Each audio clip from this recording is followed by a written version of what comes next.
When do you decide it's time to give up on a relationship? Hi, Lisa. How are you? This one is a really, I found it a difficult question to answer today because I can't tell you what to do. I just can't.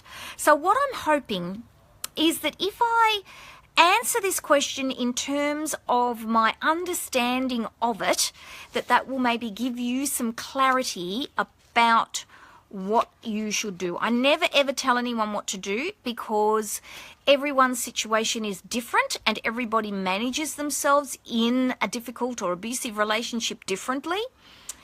But I'm hoping that if I answer this and talk around the issues you've raised and talk to you about some of the difficulties and hi Kathy, how are you? Some of the difficulties and things like that can sit around making the decision to end a relationship, that might help you give you some clarity about what you should do moving forward. And I hate using the word should, but anyway, you know what I mean. Okay, so I'm going to read this question, and I think you'll understand when I read the question as to why I'm struggling with it. All right. When do you decide it's time to just give up? I made a commitment and I love my partner, but he has issues and they permeate so many aspects of his life. Issues from childhood and his awful parents. Abandonment.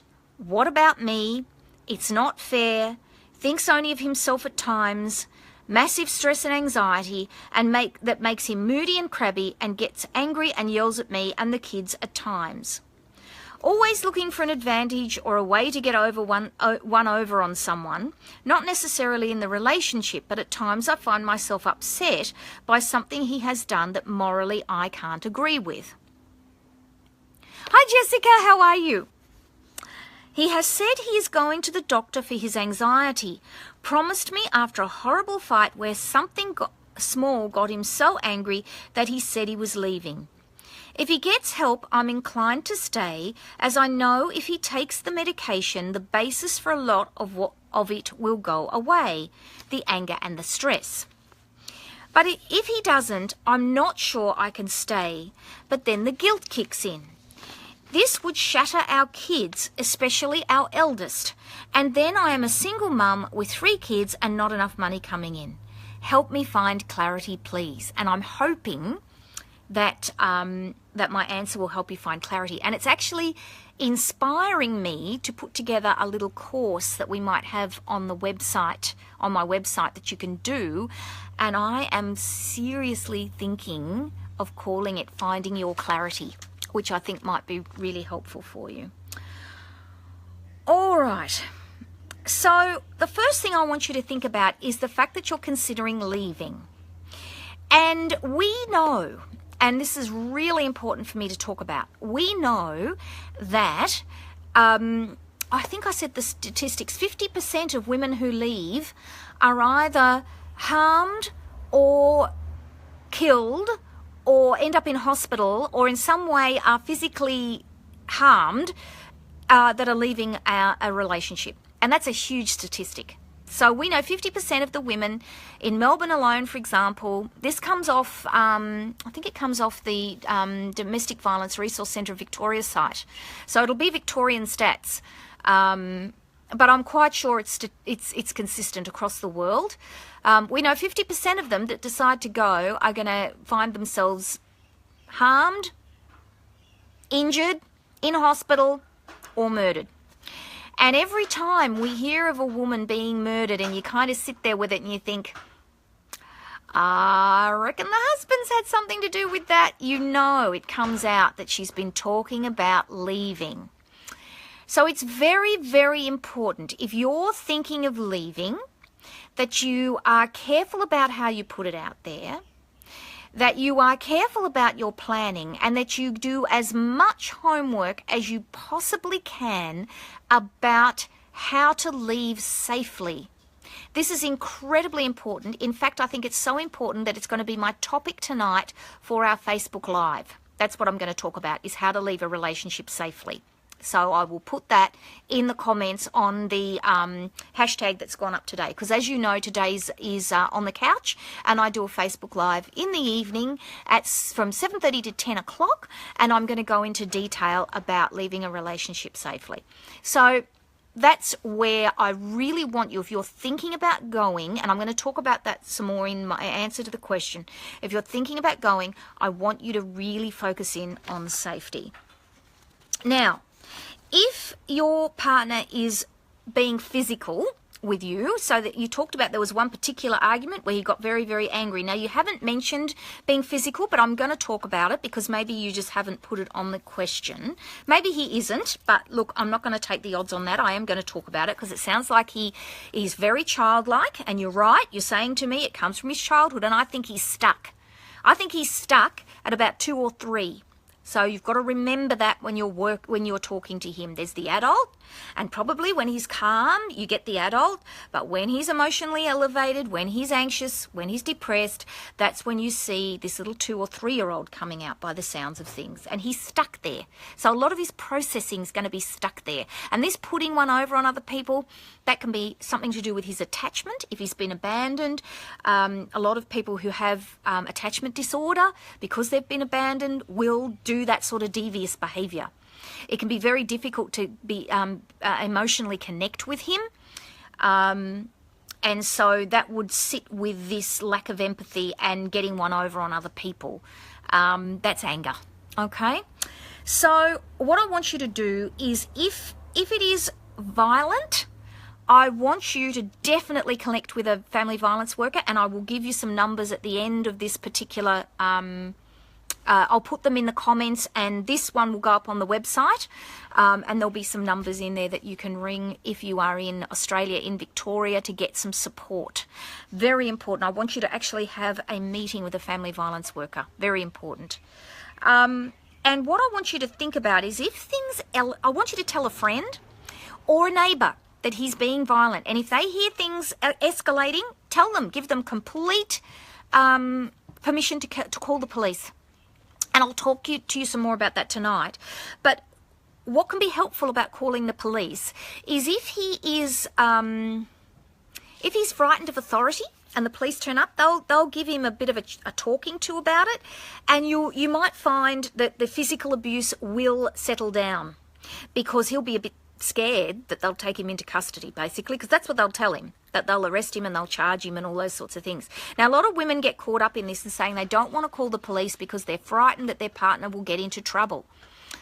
And where this can backfire on you is if you then do decide to leave and you want to prove he was violent because you're worried about your children on access visits, for example, it's his word against yours, because you don't have any record of being so distressed, or people around you being so distressed that they felt they had to call the police. And unfortunately, and I can tell you a little story about this in a minute, unfortunately, the way that a lot of people who work at that pointy end of community services is it's like they lose their sensitivity, and so their reaction is, well, it couldn't have been that bad because she didn't have to call the police.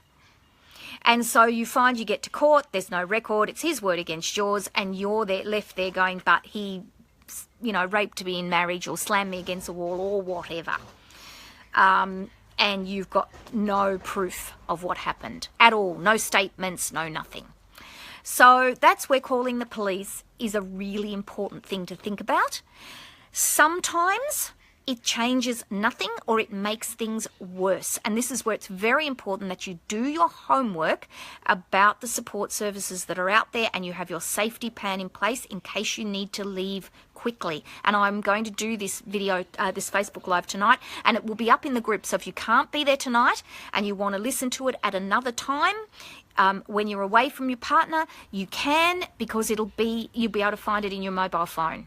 All right, and I might even, what I'm thinking I'll do is I'll download it and I'll put it so that it gets embedded onto that post in on my blog. And eventually I'm going to actually sort out the blog, because at the moment it's a bit of a magical mystery tour because everything's going up as whatever. And even if I did sort it all out, the posts go up a day at a time. I want to set everything up in a membership site where you can go in and you can look up Leaving My Partner, and there will be documents I've written that you can read, and there will be actual questions people have asked that I've answered that you can read, and I think that'll be really helpful for everyone. So if he is not frightened of authority and the violence escalates, that gives you very important information, because it tells you it's never going to stop, because it does not matter what you do, he will not listen to anybody, and he's so far into it that nothing's going to change. And you know, that's a risk even with what you've written to me here, that he is so far into this behavior that he may never change, and I'll talk to you about that in a minute. So be really mindful that, you know, it's very hard to involve police. It's a very personal thing because they're coming into your life. It's seen as a very radical thing to do. It's a last resort thing to do. But if you think it's on the cards, you might be going, you need to start keeping a dossier of evidence. It's really important.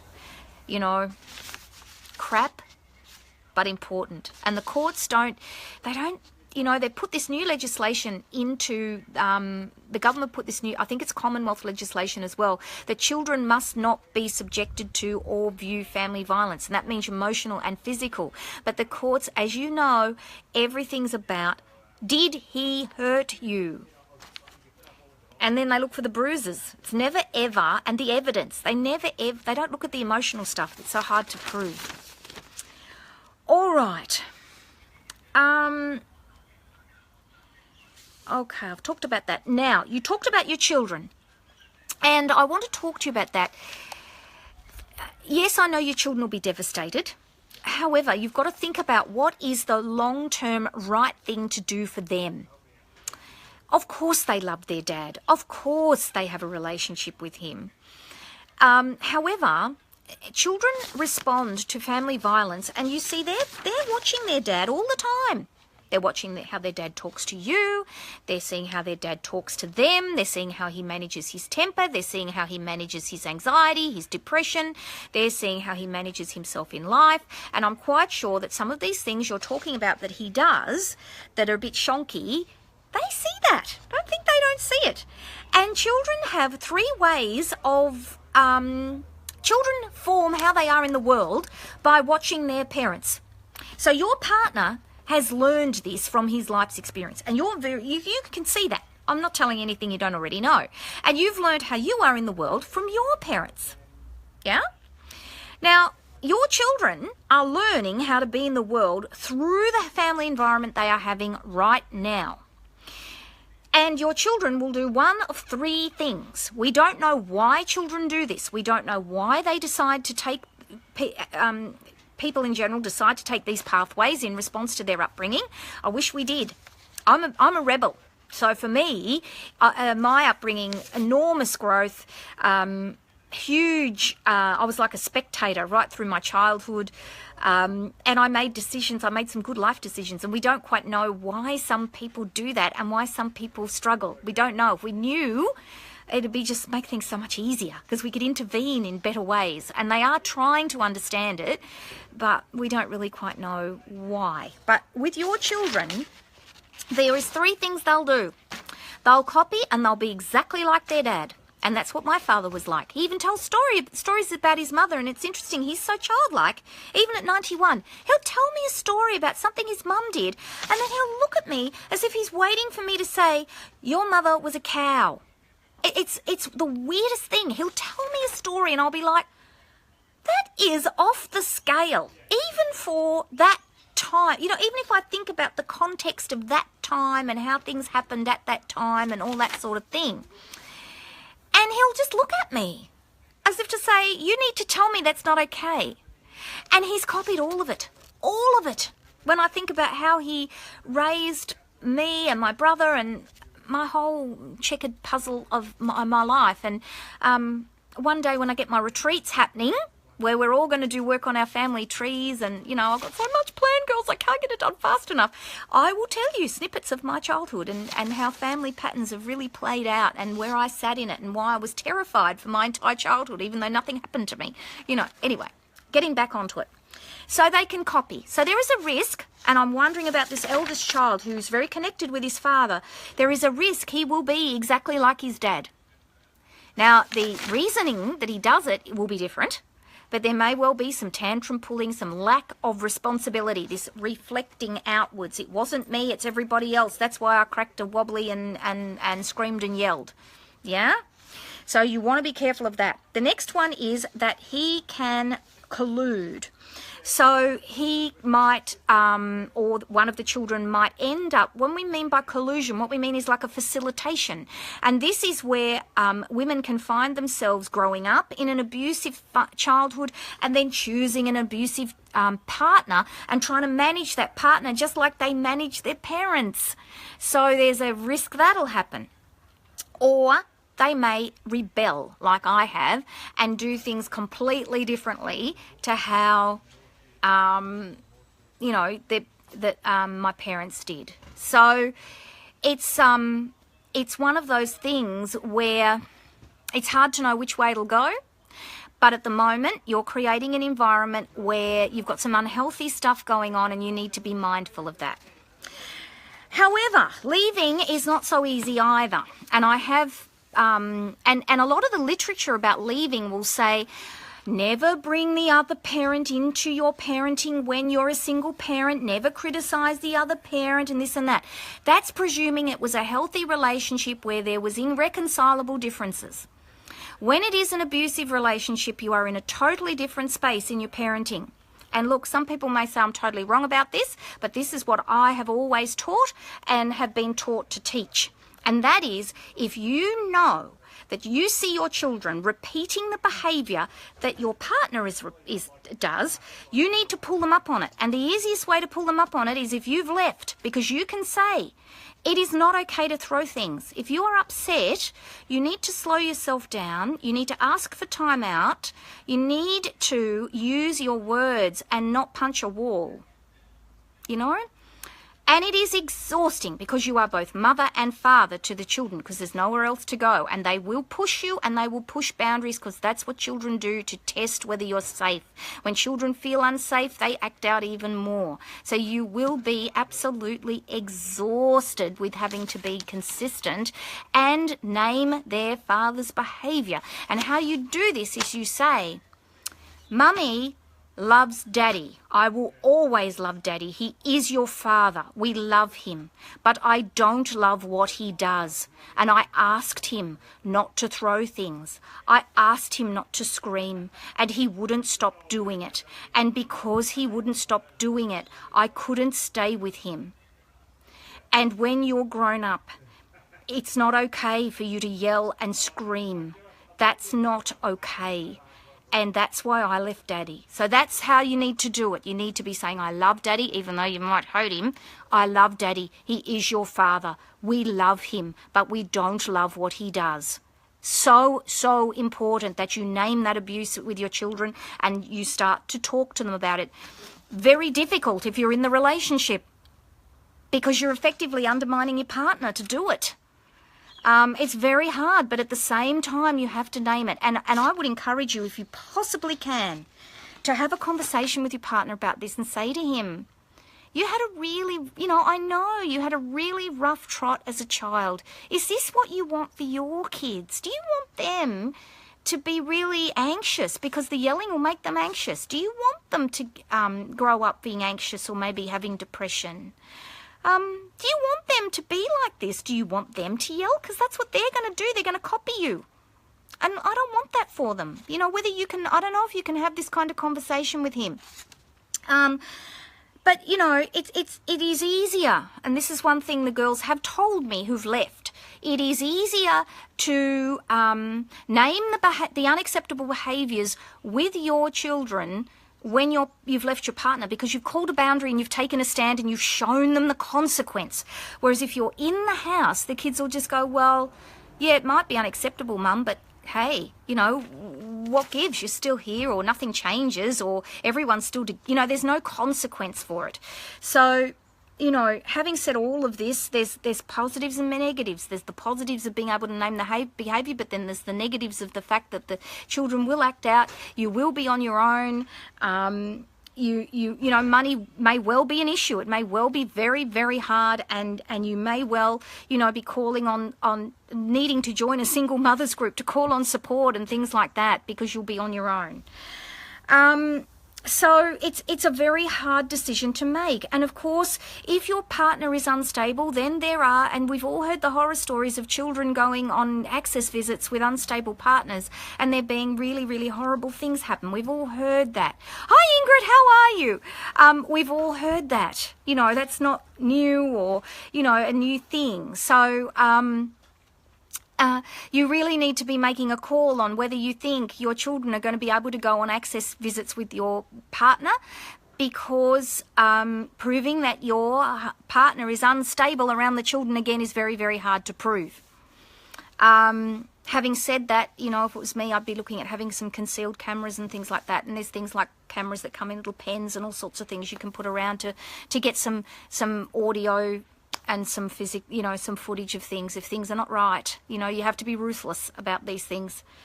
Because it is very, very difficult to prove. You might want to get some legal advice about that, because the courts will see, depending on who you get, and it's very, very unpredictable. So to give you an example, I caught up with a girlfriend I'd not seen for 30 years, and I said to her, did you end up with the bodybuilder? And she said, end up with the bodybuilder? She said he was a lunatic. She said, I was driving down Chapel Street, and for those of you who are in Melbourne would know Chapel Street, and he dived on the car. She ended up being very lucky. She went into court, and the judge must have, I don't know what happened, but the judge actually said, no contact for your daughter with your husband, he's unsafe, and wrote a dossier that she was to take into court if ever he challenged it. So she was very lucky. But then I've heard of other cases and then another case I had of a client where she was to make all the decisions regarding the children's welfare, and he had very limited contact. But then other horror stories I've read about and heard of, which I know you all will have read about and heard of, where children get access visits and they've been abused every single time, physically, sexually, emotionally, and they can't get the children out of it. So it is a big risk if you can protect your children at home and you are worried about access visits. So that is something you might want to be getting some legal advice about. But then again, conversely, I've heard stories that when men are removed from that whole environment of being in the family and all the stress, that as a part-time father, they do extremely well. And their children have this wonderful relationship with their father that they never had when the parents were together.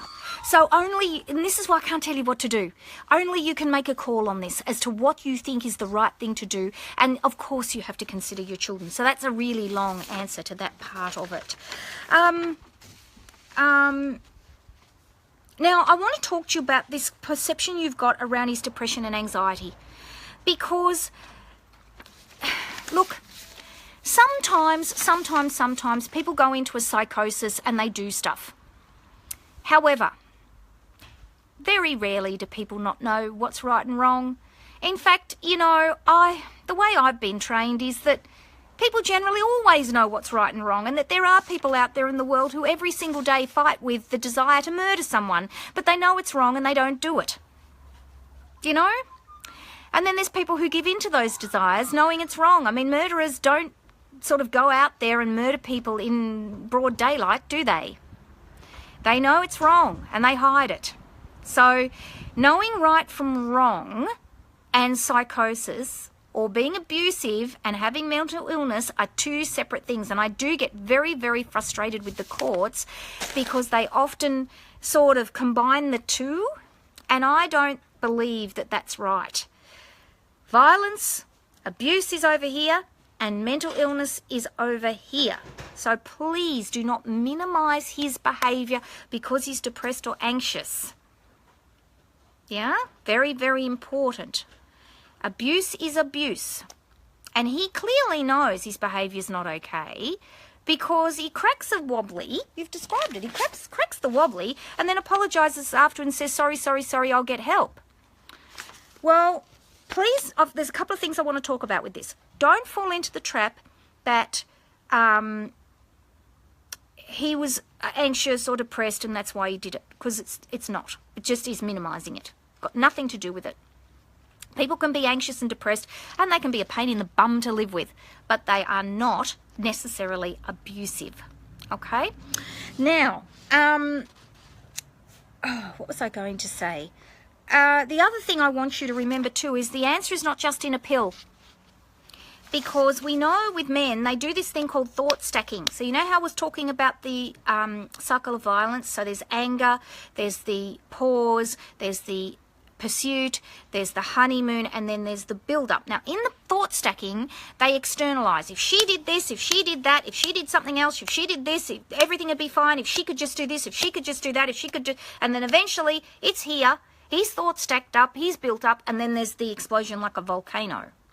So he's got to have strategies in order to manage his thought processes and manage his externalization and manage his anger. We all fire up differently, but we make choices even when we're angry, and he's got to learn how to manage that. So it has to be medication and therapy, and he has to do more than say, yep, I'll get help. You need to see him actually do it. And when you understand these things, when you're sitting with him, if you're able to have a conversation with him where he can be calm, and I don't know whether that can happen or not, these are the things you need to say to him. You need to say to him, I wouldn't threaten to leave, but I would say to him, in order for us to have a really good relationship, I need to know that you're not just going to say you're sorry, because that's a cycle. And I'm wondering if you're describing a cycle that you go round and round where he explodes and then he apologizes and he explodes and then he apologizes. The relationship will get worse and worse and worse, and every explosion will get worse and worse and worse. And many women do say to me, I made the mistake of thinking he'd never hit me, because, that's the next progression. When someone fires up and up and up, that it becomes physical. So I want you to be really clear that that's a very important boundary that I want you to sit with. He needs to make the commitment. He's going to be honest with the counsellor. And if that means bringing you into a session so you can talk about your side of what's going on, then that might be something that, has to happen. You'll find the counsellor won't speak to you on your own. They often don't, because they don't like to be in this place where you've said things that they know about the client, and it gets messy. So it may well be that you would go into a session with him, I don't know if that's possible, and talk about what's been going on at home. But he does need to make that commitment to have therapy to get better. Otherwise nothing's going to change. And even then, some men are so firmly entrenched in their behaviours, they never ever get better.